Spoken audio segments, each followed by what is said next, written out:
Hey hi hello welcome to my channel. ఎలా ఉన్నారు అందరూ? ఏం చేస్తున్నారు?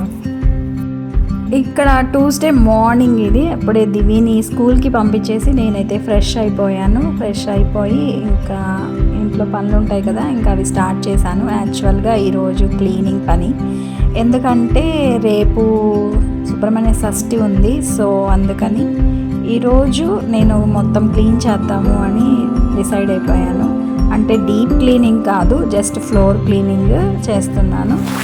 ఇక్కడ డీప్ క్లీనింగ్ అయితే లాస్ట్ దివాళీకి ముందు డీప్ క్లీనింగ్ చేశాను హౌస్ అంతా. ఇప్పుడు డీప్ క్లీనింగ్ చేయట్లేదు, జస్ట్ ఫ్లోర్ వాష్ చేస్తున్నాను. సో మాకు ఇంటికి ఇటు సైడ్ ఒక సందులా ఉంటుంది, అందులో క్లీన్ చేయడానికి వెళ్ళాను అనమాట. జనరల్గా అక్కడ ఏం పెద్దగా డస్ట్ ఉండదు, బట్ మనం క్లీన్ చేసుకోవాలి కదా వీక్లీ వన్స్ అయినా. సో అందుకే క్లీన్ చేస్తున్నాను. అంటే మెయిన్ ఎంట్రన్స్ కాకుండా అటువైపు ఉంటుంది మాకు కొంచెం స్పేస్. సో అక్కడ క్లీన్ చేసేసి మళ్ళీ ఇంకా ఫ్రంట్ కూడా వాష్ చేద్దామని వచ్చాను. ఇది హౌస్కి ఫ్రంట్ అనమాట. మాకు ఎక్కువ స్పేస్ ఉండదు, కొంచెమే స్పేస్ ఉంటుంది. సో ఇక్కడ కూడా ఇంకా వాటర్ అంతా వేసి క్లీన్ చేస్తున్నాను. ఇక్కడైతే నేను కొన్ని విషయాలు మీతో షేర్ చేస్తూ ఉంటాను. సో వీడియో అయితే వాచ్ చేయండి ఫుల్గా. జనరల్గా ఎవరి లైఫ్లో అయినా సరే, అంటే అందరి లైఫ్లో ఒక లైఫ్ జర్నీ అనేది ఉంటుంది. మనం చిన్నప్పటి నుంచి ప్రజెంట్ డే వరకు ప్రతిదీ జర్నీ అన్నమాట. ఎవరి లైఫ్ అయినా సరే ప్రతిరోజు ఒకేలా ఉండదు, ఒక్కొక్క రోజు ఒక్కొక్కలా ఉంటుంది. పాస్ట్లో ఉన్నట్టు ప్రజెంట్ ఉండదు, ప్రజెంట్ ఉన్నట్టు ఫ్యూచర్లో ఉండదు అనమాట. ఇక్కడ నాకు వాటర్ అంటే చాలా ఇష్టము. చూడండి, వాటర్ని వంపేసి కాసేపు అలా ఇలా తిరిగానమాట. ఏమైనా చల్ల నీళ్ళలో కాళ్ళు పెట్టుకొని అలా వాక్ చేస్తే చాలా బాగుంటుంది. ఇక్కడ నా వ్యూవర్స్ కోసం ఏం చెప్పాలి అని ఆలోచిస్తూ ఉంటే ఒక విషయం గుర్తొచ్చింది.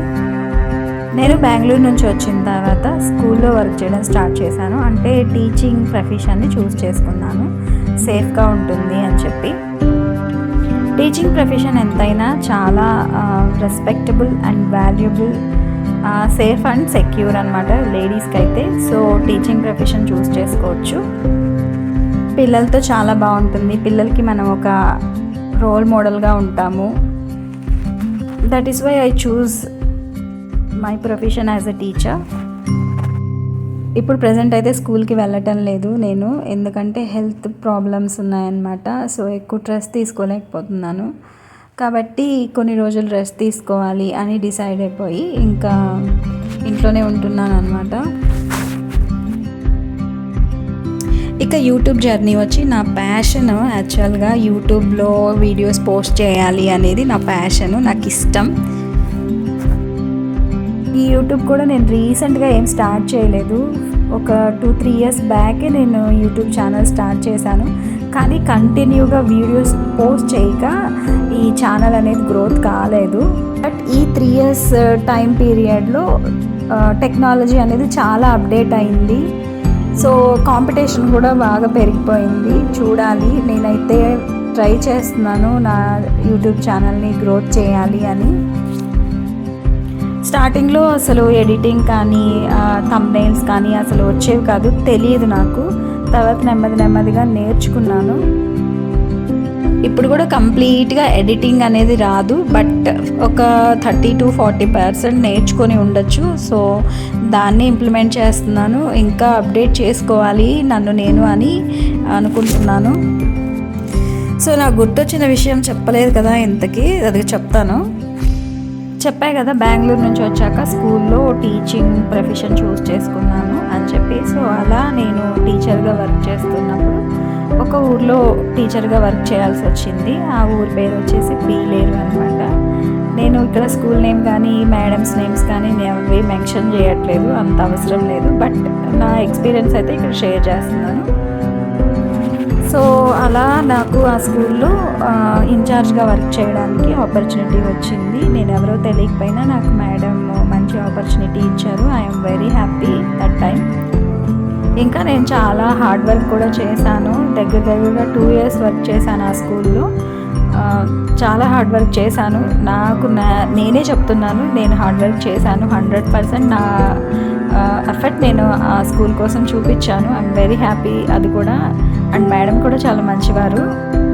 కొంచెం ఇబ్బంది పడ్డాను. క్లైమేట్ అనమాట, అది కొండలు, అంటే చుట్టూ కొండలు ఉంటాయి అండ్ కూల్ ఏరియా. సో నాకు అతిగా కూల్ పడదు, నెక్స్ట్ అతిగా వేడి పడదు అనమాట. సో కొంచెం ఇబ్బంది అనిపించింది, హెల్త్ అప్సెట్ అయింది అక్కడ ఉన్నప్పుడు. సో అందుకే 2 years తర్వాత నేను డ్రాప్ అయిపోయి ఇంకా మా హస్బెండ్ వచ్చేసారు కదా, సో హస్బెండ్ దగ్గరికి వచ్చేసాను అనమాట. అయితే స్కూల్లో వర్క్ చేసేటప్పుడు ఏం జరిగిందంటే, ఇన్ఛార్జ్గా ఆమె నన్ను సెలెక్ట్ చేసుకున్నాక అక్కడ ఉండే వాళ్ళకి కొంతమందికి నచ్చలేదన్నమాట. అంటే నేను ఎవరో తెలియకుండా నాకు ఆపర్చునిటీ ఎలా ఇస్తారని కొంతమంది ఎగనెస్ట్ అయ్యారు. అందులో ఒక సార్ అనమాట, అక్కడ అతను కంప్యూటర్ ఫ్యాకల్టీ కింద వర్క్ చేసేవాళ్ళు కంప్యూటర్ డిపార్ట్మెంట్లో. ప్లస్ కొంచెం అక్కడ అంటే అదే తన నేటివ్ కాబట్టి కొంచెం కమాండింగ్ ఉండేది స్కూల్లో.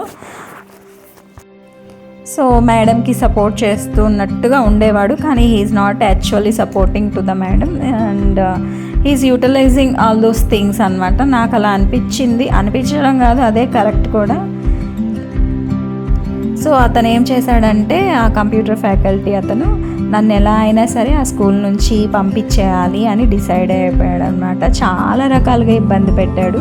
ఎలా అంటే ఆ స్టాఫ్ అందరినీ నాకు ఎగ్నెస్ట్ చేశాడు. నేను ఏం చేసినా దాన్ని ఒక రాంగ్గా పోర్ట్రే చేశాడు. మేడంకి లేనిపోనివన్నీ చెప్పడం స్టార్ట్ చేశాడు అనమాట. కానీ మన హార్డ్ వర్క్ మనల్ని ఎప్పటికైనా నిలబెడుతుంది అనేది అందులో నాకు ప్రూవ్ అయింది. నేను జాయిన్ అయిన తర్వాత కొన్ని మంత్స్కి తను వెళ్ళిపోయాడు. ఎందుకంటే తను చేసేవి అవన్నీ కొన్ని బయటపడ్డాయి. ఎందుకు నన్నైతే చాలా ఇబ్బంది పెట్టాడు. ఎలా అంటే ఇంకా ఈ అమ్మాయిని ఎలా అయినా సరే తరివేయాలి, ఇంక ఈ అమ్మాయిని ఎలా అయినా సరే ఈ జాబ్లోంచి వెళ్ళిపోయేలా చేయాలి అని చాలా ట్రై చేశారు. మనం ఏదైనా మాట్లాడినా కూడా దాన్ని ఒక రాంగ్గా పోర్ట్రే చేయడం అట్లా స్టార్ట్ చేశాడనమాట. సో అవన్నీ నాకు లాస్ట్ ఫైనల్లో తను వెళ్ళిపోయాక తెలిసింది. అప్పుడు నేను అన్నాను, నాకేమనిపించిందంటే, మనల్ని ఎవరైనా ఒకరు తొక్కేయాలని చూస్తే దేవుడు వాళ్ళని, అంటే మనల్ని ఎవరైనా ఒకరు ఒక అడుగు తొక్కేయాలని చూస్తే దేవుడు వాళ్ళని 100 అడుగులు తొక్కేస్తారనమాట. అదైతే కన్ఫామ్గా నాకు అర్థమైంది. ఎప్పటికైనా మన హార్డ్ వర్క్ మనల్ని నిలబెడుతుంది. అది ఎందులో అయినా సరే, ఏ ప్రొఫెషన్లో అయినా నాకు అలా అనిపించింది. ఇట్స్ గాట్ ప్రూవ్డ్ అని నేను చాలా హ్యాపీగా ఫీల్ అయ్యాను ఆ టైంలో.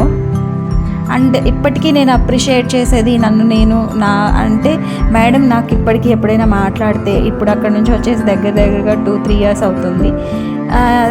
ఆ మేడం ఎప్పుడైనా నాతో మాట్లాడితే, మళ్ళీ ఎప్పుడు వస్తారు, రావచ్చు కదా, ఇక్కడ వర్క్ చేయొచ్చు కదా అంటారు. I was very happy. ఎందుకంటే మనము వెళ్ళిపోవాలి అని కోరుకోకుండా వీళ్ళు మళ్ళీ మనతో ఉంటే బాగున్ను, వీళ్ళు మనతో మళ్ళీ వర్క్ చేస్తే బాగున్ను అని ఆలోచిస్తే మనం ఖచ్చితంగా మన ఎఫర్ట్ ఇచ్చినట్టే కదా. 100% మనం ఖచ్చితంగా స్కూల్ కోసం వర్క్ చేసినట్టే కదా, హార్డ్ వర్క్ చేసినట్టే కదా, హానెస్టీగా ఉన్నట్టే కదా. వాళ్ళు ఇప్పటికీ మనతో మళ్ళీ మా స్కూల్కి రావాలి అని ఎక్స్పెక్ట్ చేసినప్పుడు, స్కూల్ అనే కాదు, ఏ ప్రొఫెషన్ అయినా సరే మనం స్ట్రాంగ్గా ఉండాలి. మనం స్ట్రాంగ్గా ఉంటేనే, గివప్ ఇవ్వకుండా ఉంటేనే పైకి వస్తాము. ప్రతి ప్రొఫెషన్లోనూ ఉంటాయి పాలిటిక్స్ అనేవి. తొక్కేయాలి, వాళ్ళని పైకి రానియకూడదు, వెళ్ళిపోయేలా చేయాలి అని చాలా చాలా ట్రై చేస్తారు. సో మనం గివప్ ఇవ్వకుండా, మనం స్ట్రాంగ్గా ఉండి మనం పోరాడడంలో ఉంటుంది ఏదైనా. నేను ఎప్పుడూ చెప్తూ ఉంటాను కదా, మన కోసం మనమే పోరాడాలి, మన కోసం మనమే కేర్ తీసుకోవాలి, మనల్ని మనం ప్రేమించుకోవాలి అని. మన పని మనం చేయడమే, ఫలితం కోసం ఎదురు చూడకూడదు. మన 100% మనం పని చేయాలి. తర్వాత ఏది రిజల్ట్ అనేది దైవ నిర్ణయం అన్నమాట. దేవుడు డిసైడ్ చేస్తాడు. కష్టపడి పని చేసే వాళ్ళు ఎప్పటికీ ఏ రోజు నష్టపోరు. ఏదో ఒక రోజు సక్సెస్ వస్తుంది. కొంచెం పేషెన్స్గా వెయిట్ చేయాలి, ఓపిక్గా ఉండాలి. ఇప్పటి వరకు చెప్పింది నేను మీకు మాత్రమే చెప్పట్లేదు, మీకు చెప్తూ నేను కూడా చెప్పుకుంటున్నాను, నన్ను కూడా నేను మోటివేట్ చేసుకుంటున్నాను. Self motivation is very important. So అందుకే నేను మోటివేట్ చేసుకుంటున్నాను. సో సొసైటీలో ఎలా ఉంటారంటే ఎలా ఉన్నా ప్రాబ్లమే అన్నమాట. బాగా ఉన్న ప్రాబ్లమే, బాగా లేకపోయినా ప్రాబ్లమే, అందంగా ఉన్న ప్రాబ్లమే, అందంగా లేకపోయినా ప్రాబ్లమే, డబ్బున్న ప్రాబ్లమే, డబ్బులు లేకపోయినా ప్రాబ్లమే, కలర్ ఎక్కువ ఉన్న ప్రాబ్లమే, కలర్ లేకుండా నల్లగా ఉన్న ప్రాబ్లమే. తెల్లగా ఉన్నాం అనుకోండి, బాబోయ్ ఏంటి ఇంత తెల్లగా ఉంది, అమ్మాయికి ఏముందో అంటారు. నల్లగా ఉందనుకోండి, అమ్మో ఎంత నల్లగా ఉందో, ఎలా చేస్తుందో, ఎవరైనా చేసుకుంటారో లేదో ఇలా అన్నమాట. అన్నట్టు తెలుపు నలుపు అంటే గుర్తొచ్చింది. యాక్చువల్గా మనం తెల్లగా ఉండడానికి కారణం, నల్లగా ఉండడానికి కారణం నేను చెప్తాను. మన స్కిన్ టోన్ని ఎవరు డిసైడ్ చేస్తారు అంటే మన ఫోర్ ఫాదర్స్, తాతయ్యల నుంచి, ముత్తాతల నుంచి ఈ కలర్ అనేది డిసైడ్ అవుతుంది. అండ్ ఇది మెలనిన్ అనే విటమిన్ వల్ల మనకి కలర్ వైట్గా కానీ లేదా బ్లాక్గా కానీ లేదా బ్రౌన్గా కానీ ఉంటాం. ఈ మెలనిన్ విటమిన్ అనేది లోపం ఉంటే వైట్గా అంటే నాలాగా ఉంటారనమాట. మెలనిన్ అనేది మైనస్లో ఉంటుంది. సో వాళ్ళకి ఎలా ఉంటుందంటే స్కిన్ అనేది చాలా సెన్సిటివ్గా ఉంటుంది. వాళ్ళు ఎక్కువగా సన్లైట్ని బేర్ చేయలేరు, అలాగే అతి కూల్ని కూడా బేర్ చేయలేరు. రూమ్ టెంపరేచర్లో ఉండాలి. ఇంకా మెలనిన్ ఉన్నవాళ్ళు అంటే నార్మల్గా ఉండేవాళ్ళు ఎలా ఉంటారంటే స్కిన్ బాగానే ఉంటుంది, వాళ్ళు సన్లైట్లోకి వెళ్ళగలరు. అయితే ట్యాన్ అయిపోతుంది ఎక్కువగా తిరుగుతూ ఉంటే, అది వేరే విషయం అనమాట. బట్ కలర్ని డిసైడ్ చేసేది ఏంటి అంటే మెలనిన్ అనే విటమిన్ అనమాట. ఇది జెనెటిక్, అంటే మన ఫోర్ ఫాదర్స్ నుంచి వస్తుంది. అంతేగాని ఏదో మధ్యలో ఇలా మెలనిన్ లోపం అనేది రాదు, మన పుట్టుకతోనే వస్తుంది అనమాట. పుట్టడంతోనే వైట్ బ్లాక్ అనేది డిసైడ్ అవుతుంది. స్కిన్ అనేది వైట్గా ఉంటే జబ్బులేవో ఉన్నట్టు కాదు, బ్లాక్గా అంటే వాళ్ళకి ఏం జబ్బులు లేనట్టు కాదు. It's just a colour, white or black or brown అంతే. అంతెందుకు, ఇంకా ఒక్కొక్క కాంటినెంట్లో ఒక్కొక్క కలర్లో ఉంటారు. ఇప్పుడు ఆఫ్రికా కాంటినెంట్లో ఒక కలర్ ఉంటారు, ఇంకా ఏషియన్ కాంటినెంట్లో ఒక కలర్ ఉంటారు, ఇంకా యూరప్, అమెరికా కంట్రీస్లో ఒక్కొక్క కలర్ ఉంటారనమాట. వాళ్ళందరికీ రోగాలు ఉన్నట్ట లేదు కదా. ఎవరిని కూడా ఎవరు ఊరికే జడ్జ్ చేసేయకండి. Should not judge a book by its covers అంటారు కదా. ఏది పూర్తిగా తెలుసుకోకుండా, పూర్తిగా తెలియకుండా ఊరికే కామెంట్స్ చేసేయకూడదు. ఇక్కడ నేను మళ్ళీ చెప్తున్నాను, ఇక్కడ నేను ఎవరినో ఉద్దేశించి ఏం మాట్లాడటం లేదు. ఇక్కడ ఎవరినో ఉద్దేశించి నేను ఈ వీడియోలో ఏమీ చూపించటం లేదు. It's my life experience. నా ఎక్స్పీరియన్స్ని నేను ఇక్కడ షేర్ చేసుకుంటున్నాను. అండ్ ఏంటంటే ఇది నా డిజిటల్ లైబ్రరీ అన్నమాట. నా ఛానల్ అనేది నా digital library. And it's my life style also. ఇకపోతే ఇంకా యాక్చువల్ వీడియోలోకి వస్తే ఇక్కడ నా పనులన్నీ అయిపోయాయి. ఈ క్లీనింగ్ ప్రాసెస్ అంతా అయిపోయింది. పూర్తిగా డ్రెస్ అంతా తడిచిపోయింది అనమాట. అందుకే మళ్ళీ ఒకసారి అంతా చెక్ చేసుకుంటున్నాను, మొత్తం క్లీన్ చేశానా లేదా అనేది. తర్వాత ఇంకా డ్రెస్ అయితే చేంజ్ చేసుకొని వంట పని అయితే స్టార్ట్ చేయాలి. ఇంకా దివి క్యారేజ్ పెట్టాలి కదా. సో ఇక్కడైతే నేను బెండకాయ పులుసు అండ్ వైట్ రైస్ పెడుతున్నాను దివికి. సో అది ప్రిపేర్ చేయాలి. ఇంకా టీవీలో పాటలు ప్లే చేసేసుకొని వంటింట్లోకి వచ్చాను. ఇంకా ఇది నా కిచెన్ అనమాట. బెండకాయలు తీసాను. సో బెండకాయలు ఇంకా టమాటాలు ఇంకా బెండకాయ పులుసు చేస్తున్నాను. ఇక్కడ చెప్పాను కదా నాకు పులుసులు అంటే చాలా ఇష్టం. బెండకాయ పులుసు, వంకాయ పులుసు, పప్పు పులుసు, ఇలాగా బెండకాయల్ని మరీ పెద్ద పెద్ద ముక్కలు కాకుండా, అలానే చిన్న చిన్న ముక్కలు కాకుండా మీడియం సైజులో కట్ చేసేసుకొని, ఇంకా ఆనియన్స్ కట్ చేసుకొని, టమాటాలన్నీ కట్ చేసేసుకొని కర్రీ అయితే ప్రిపేర్ చేసుకోవాలి. సో ఇక్కడ నేను బెండకాయలని కట్ చేసుకున్న తర్వాత ఫస్ట్ అయితే బెండకాయలని వితౌట్ ఆయిల్ రోస్ట్ చేస్తున్నాను. ఆయిల్ ఏం వేయకుండా ఫస్ట్ అయితే వేస్తున్నాను అనమాట, వేయించుతున్నాను.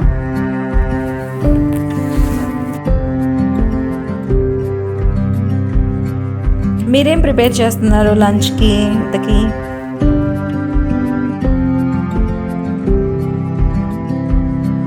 నుంచి అయితే కొంచెం మ్యూజిక్ యాడ్ చేస్తున్నాను, మీరైతే వీడియోని ఫుల్గా వాచ్ చేయండి.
సో నేను చెప్పేదంతా మీకు సోదిగా అనిపించింది అనుకోండి, you have a option to skip the video.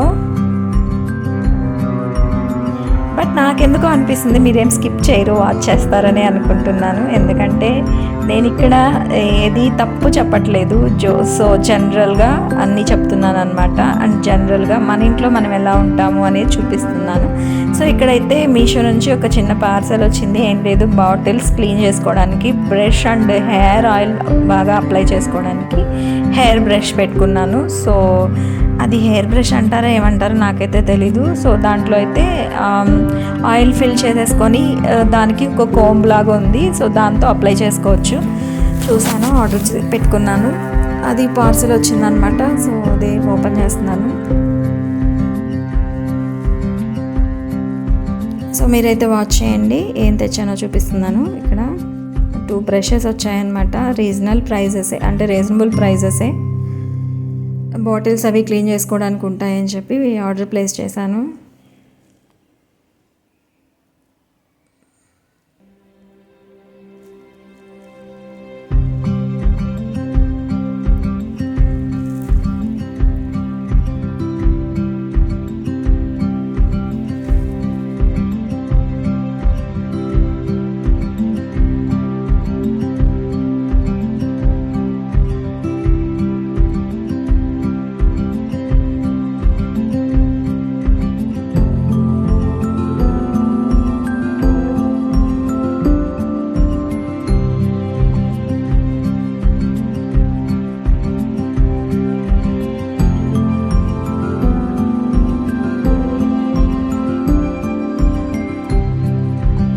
So నేను చెప్పాను కదా, అదే ఈ బాటిల్ ఓపెన్ చేసేసి ఇందులో ఆయిల్ కానీ లేకపోతే ఏదైనా మనం డై పెట్టుకోవాలనుకున్న అదైనా సరే అందులో నింపేసి ఆ కోమ్తో ఇలా మనం కోమ్ చేసుకుంటే హెయిర్ అంతా ఫుల్గా పడుతుంది. సో నేను ఇది ఆర్డర్ చేసుకున్నాను, తక్కువే పడిందండి. ఈ రెండు కలిపి 150 లోపలే వచ్చాయి. అది వచ్చి ఆ బాటిల్ వచ్చి 90 రూపీస్ తక్కువే పడింది, గుర్తులేదు ఎంత పెట్టానో, ఆన్లైన్ పేమెంట్ చేశాను. నెక్స్ట్ ఇక్కడైతే వంట చేసుకుంటున్నాను అనమాట. వంట అయిపోయింది. సో ఇంకా క్యారేజ్ అయితే ప్యాక్ చేయాలి దివికి. సో ఇక్కడైతే దివికి క్యారేజ్ ప్యాక్ చేస్తున్నాను. బెండకాయ పులుసు, ఇంకా white rice and curd rice, కొన్ని స్నాక్స్ ప్యాక్ చేసేసి స్కూల్కి అయితే తీసుకెళ్ళి స్కూల్లో ఇచ్చేసి మళ్ళీ ఇంటికి వచ్చాను అనమాట.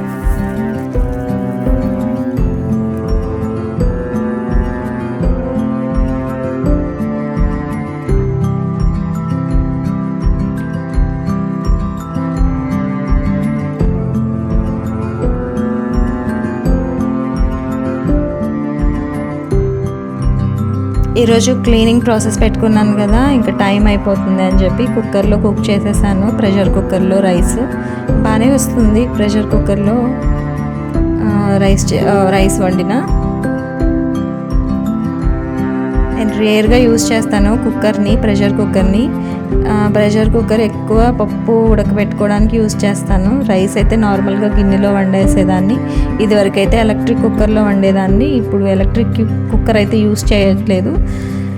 నార్మల్ స్టీల్ బౌల్లో కుక్ చేసేసేదాన్ని. కానీ ఈరోజు మాత్రం ప్రెషర్ కుక్కర్లో రైస్ అయితే వండేసాను అనమాట. ఇంకా పెరుగన్నము, ఇంకా కర్రీ, రైస్, ఇంకా కొన్ని స్నాక్స్ అయితే ప్యాక్ చేసేసాను దివికి.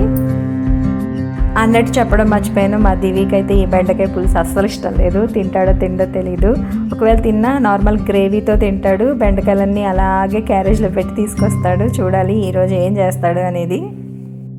మరీ తెలుసా, పిల్లలు వండిందంతా తినరు. మనమైతే ఆ రోజుల్లో అమ్మ వాళ్ళు పెట్టింది తినకపోతే ఊరుకునేవారు కాదు. ఇప్పుడు మనం వాళ్ళకి నచ్చింది, అంటే ఇప్పుడున్న పిల్లలకి వాళ్ళు నచ్చింది చేయకపోతే అస్సలు ఊరుకోరు అనమాట. చూడాలి దివి కర్రీ తింటాడో లేదో. మొత్తానికి ఇంటికి వచ్చాక క్యారేజ్ చెక్ చేసి ఇక్కడైతే దివికి నేను స్నాక్స్ ప్యాక్ చేస్తున్నాను అనమాట. స్నాక్స్ వచ్చి పప్పు చెక్కలు, ఉప్పు చెక్కలు అంటారు మా సైడ్ అయితే, ఇటు సైడ్ ఏమంటారు నాకు తెలీదు. మీరైతే వీడియోని కంప్లీట్గా వాచ్ చేయండి, ఎక్కడ స్కిప్ చేయొద్దు.